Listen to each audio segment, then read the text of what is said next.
अच्छा जी सर, हमने last video में सबसे पहले तो हमने पहले कंपाउंड इंटरेस्ट का जो है वो कॉन्सेप्ट लिया था, उसके फार्मूलाज डिस्कस किए थे। उसके फार्मूलाज से हमने पी का फार्मूला निकालना सीखा था, एस का फार्मूला ड्राइव करना सीखा था। फिर हमने कुछ बेसिक एग्जांपल्स ली थी, ठीक है। फिर हमने कंपाउंडिंग की थी, एनुअल बेसिस पे भी कंपाउंडिंग की थी, उसका भी फार्मूला देखा था। फिर हमने सेमी एनुअल बेसिस पे भी कंपाउंडिंग की थी और हमने क्वार्टर बेसिस पे भी कंपाउंडिंग की थी, ठीक है सर। हमने अभी दो दो केसेस किए सेमी एनुअल बेसिस पे, लेस जो हमारे पास एक नया टॉपिक स्टार्ट हुआ था पीरियड लेस देन ईयर, ठीक है। एक तो हमने एनुअल बेसिस पे कंपाउंडिंग सिंपल से सीखी। दूसरा हमने पीरियड लेस देन 1 ईयर वाले में दो कॉन्सेप्ट देखे, एक सेमी एनुअल वाला, एक क्वार्टर वाला। सर उस कॉन्सेप्ट को मैं फर्दर आगे ले जाने से पहले मुझे कुछ कॉन्सेप्ट एक देना है आपको, एक चीज़ समझाने की कोशिश करूँगा। सर ये चीज़ थोड़ी सी टेक्निकल है, कॉम्प्लेक्स है, ठीक है, लेकिन समझने की कोशिश कीजिएगा। मैं वही एग्जांपल ड्रॉ करता हूँ, सही है। प्रीवियस एग्जांपल पी है मेरे पास 10,000, ऐसा ही है सर, आप लास्ट एग्जांपल से देख सकते हैं। सर आई है मेरे पास 10%, ऐसा ही है सर। मेरे पास एन गिवन है 3 ईयर्स, ऐसा ही सर, कोई टेक्निकल चीज़ नहीं, वही बेसिक इन्फॉर्मेशन मैं ड्रॉ कर रहा हूँ आपके सामने। सर एक तो मैं कंपाउंडिंग कर रहा हूँ, फ्यूचर वैल्यू निकाल रहा हूँ एनुअल बेसिस पे। एग्जाम फार्मूला भी लिख देता हूँ, सही, 1+i(n). सर इसको सॉल्व भी कर लेते हैं, चलो एक काम करते हैं, इसको सॉल्व भी कर लें ताकि मोमेंटम बन जाए। 1+10%/3। तो सर इसका फ्यूचर वैल्यू आती है, आप चेक कर लें, 10,000 1+10%/3 सर 13,310, ऐसे ही सर। सर फ्यूचर वैल्यू 13,310 आ गई। तो अब आप खुद सोचें, माइनस इसमें से 10,000 करते हैं जो आपका पी है, तो आपके पास कितना आ जाएगा, 3310। सर ये आपके पास क्या आ गया, 3310 is nothing but interest. Sir इसके बाद हमने कहा था अगर हम पीरियड लेस देन पे जाएँ, मतलब 1 साल से कम पीरियड पे कंपाउंडिंग हो रही है। फिर हमने इसमें पहला केस देखा था सेमी एनुअल बेसिस पे जाएँ, तो हमने कहा इसका फार्मूला भी ऐसा ही है, S=P 1+i। एम का मतलब नंबर ऑफ़ टाइम्स, एक साल में कितनी दफ़ा कंपाउंडिंग हो रही है। अगर मैं कह रहा हूँ 2 दफ़ा कंपाउंडिंग हो रही है तो 2 आ जाएगा, जिसको हम सेमी एनुअल कहते हैं, सही है सर। एन, ठीक है, इनटू एम। अब मैं कह रहा हूँ उसको भी सॉल्व कर लेते हैं। सर पी कितना है, 10,000, 1+i है 10%/2, एन है 3 × 2। सर इसका अगर आप फ्यूचर वैल्यू निकालने जाएँ, 10,000 1+10%/2 और हमारे पास n है 3 × 2। तो सर इसकी फ्यूचर वैल्यू आती है 3/2 है, 10,000 10%/2। हाँ सर इसकी फ्यूचर वैल्यू नहीं सर, मुझे एक सेकंड, मुझे इसकी जो है ना कैलकुलेशन में मसला लग रहा है, इसकी कैलकुलेशन में नहीं सही है, बिल्कुल सही है सर। सर ये हमारे पास आता है 13,400, सही है सर, 13,400। सर ये आप इसको लिख लें ए, मैं अभी इसमें एक चीज़ समझाऊंगा बी। और सर तीसरे एग्जांपल में हम करते हैं, अब यहाँ पे जो हम कंपाउंडिंग करेंगे ना, वो करेंगे क्वार्टर बेसिस पे, ठीक है ना। और सर एक साल में 4 क्वार्टर होते हैं और एक क्वार्टर 3 महीने का होता है, हर एक क्वार्टर 3 महीने का होता है, ठीक है। पी 1+i/m, ऐसा ही है, n × m। पी कितना, 10,000, 1+10%, 4 क्वार्टर, 3 साल, 4 क्वार्टर, नंबर ऑफ़ टाइम मतलब 4 टाइम्स मिलेगा। तो इसमें सर एस कितना आ गया, इसमें ऐसा आ गया 10,000 1+10%/4, 3/4। सर इसमें फ्यूचर वैल्यू आ गई 13,449 लिख लेते हैं, ठीक है, 13,449, ये सी हो गया। अगर सर आप एक चीज़ नोटिस करें, एक नोटिस करें, जो मैं आपको नोटिस करवाने के लिए ही बेसिकली ये वीडियो इसी चीज़ के लिए है कि अगर आप एनुअल बेसिस पे करते हैं तो आपकी फ्यूचर वैल्यू कम आती है, सेमी एनुअल बेसिस पे जाते हैं तो फ्यूचर वैल्यू थोड़ी और बढ़ जाती है। सर क्वार्टर बेसिस पे आप जाते हैं तो फ्यूचर वैल्यू और बढ़ जाती है। सर आप खुद सोचें, जितनी दफ़ा कंपाउंडिंग बढ़ रही है, मैं कह रहा हूँ कि अगर मैं मंथली बेसिस पे जाता, मैं मंथली बेसिस पे जाता, आप खुद सोचें कि जो फ्यूचर वैल्यू है वो ज़्यादा होती, मतलब फ्यूचर वैल्यू ज़्यादा होने का मतलब ये कि इसमें इंटरेस्ट ज़्यादा मिल रहा है मुझे, सही है ना। तो आप खुद सोचें, अगर मैं वीकली बेसिस पे जाता तो मंथली से कम होती, क्योंकि वीक्स मतलब 52 वीक्स हैं, ठीक है ना। तो वीकली पे जाता तो मंथली से कम होती, सॉरी वीकली, हाँ वीकली में मंथली से कम होती। लेकिन अगर मैं आर्ली बेसिस पे जाऊँ तो आर्ली की जो कंपाउंडिंग होगी, जिसमें उस आर्ली बेसिस पे जो मैं फ्यूचर वैल्यू निकालूंगा, क्योंकि आपके कोर्स में आर्ली बेसिस पे भी है, ठीक है, कंपाउंडिंग होगी, वो हम आगे देखेंगे। तो अगर मैं आर्ली बेसिस पे जाता, वहाँ कंपाउंडिंग करता, तो मेरी फ्यूचर वैल्यू मज़ीद ज़्यादा आती, मतलब डेली से ज़्यादा आती। तो मतलब एक चीज़ हमने ना, एक चीज़ सीख ली कि जितनी दफ़ा कंपाउंडिंग होगी ना, जितनी दफ़ा कंपाउंडिंग होगी, मतलब जितने नंबर ऑफ़ टाइम कंपाउंडिंग होगी, आपकी फ्यूचर वैल्यू या यूँ कह लो आपका इंटरेस्ट आपको ज़्यादा मिलेगा, ठीक है। किस में सर? कंपाउंड इंटरेस्ट में। और सर इसका रीज़न क्या है? क्योंकि हम जब भी कंपाउंडिंग करते हैं ना, हम एक्यूमुलेटेड वैल्यू पे करते हैं। और सर हमने एक्यूमुलेटेड वैल्यू का मतलब समझा था P + I, मतलब लास्ट इंटरेस्ट मेरा जो भी चार्ज होगा मैं उस पर भी अभी इंटरेस्ट चार्ज करूँगा नेक्स्ट टाइम जब कंपाउंडिंग करूँगा, ऐसा ही है सर। सर मैं आपसे अभी एक और बात करने वाला हूँ, बड़ी टेक्निकल।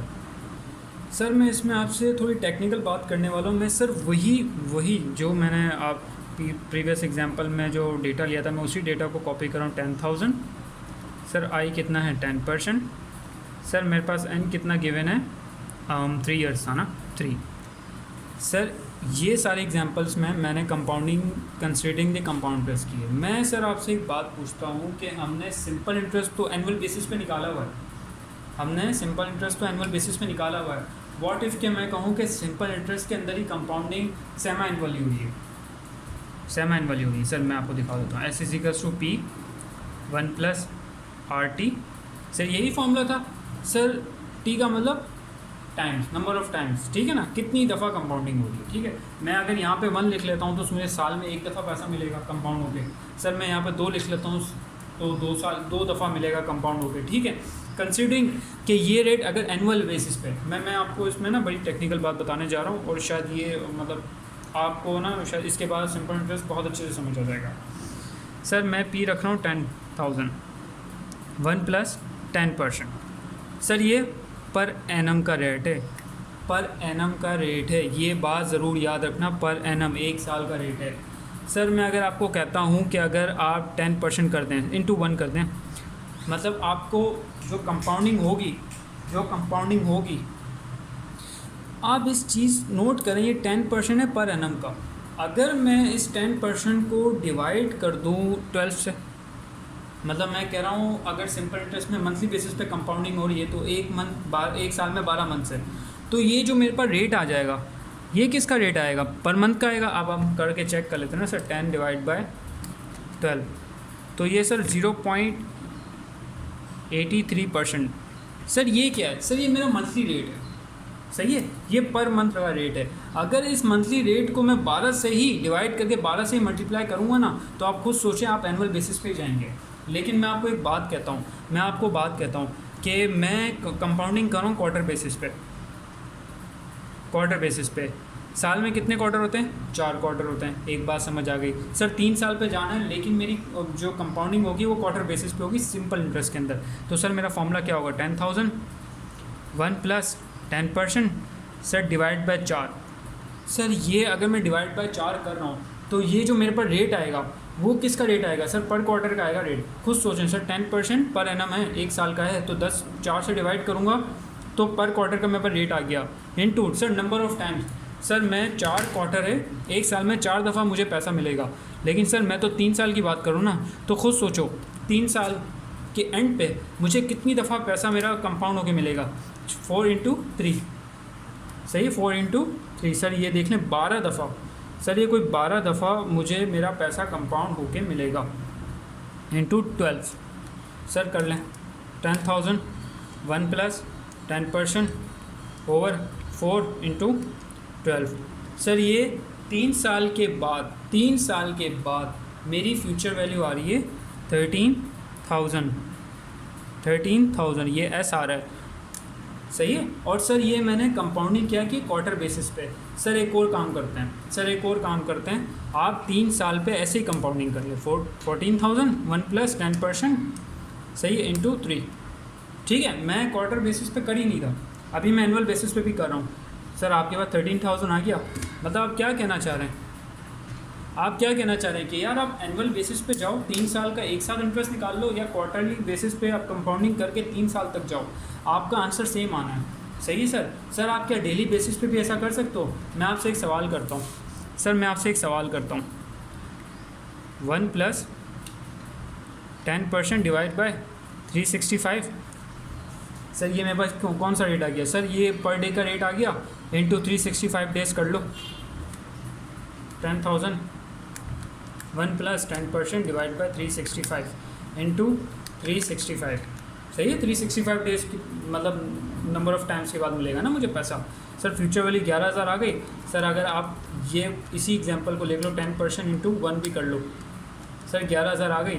सर आप क्या कहना चाह रहे हैं? सर मैं ये कहना चाह रहा हूँ, एक सेकेंड ना सर, मैं ये कहना चाह रहा हूँ कि आप कि अगर कंपाउंडिंग क्वार्टरली हो, सेमी एनुअली हो, सिंपल इंटरेस्ट में, ठीक है, और आपको 2 साल के बाद फ्यूचर वैल्यू निकालनी हो, तो या आप डायरेक्ट 2 साल पे चले जाओ, सही है, या तो डायरेक्ट 2 साल पे चले जाओ, या तो आप कंपाउंडिंग सेमी एनुअली करके चले जाओ, क्वार्टरली करके चले जाओ 2 साल पे। सर आंसर सेम आएगा। इसका एक रीज़न है, सिर्फ एक ही रीज़न है, और रीज़न ये है कि सर आप जब इंटरेस्ट कैलकुलेट करो ना, सर आप जब इंटरेस्ट कैलकुलेट करो ना, सर आप एक कांस्टेंट अमाउंट के ऊपर रेट लगा रहे हो।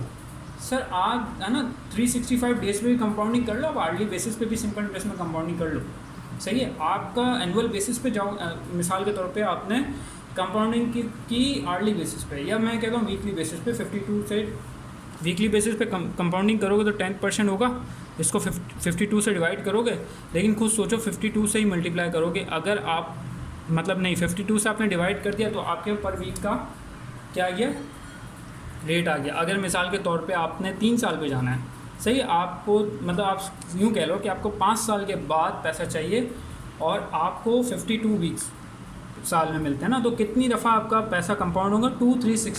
260 टाइम्स आपका पैसा कंपाउंड होगा। लेकिन क्या आपको इंटरेस्ट वही मिलेगा?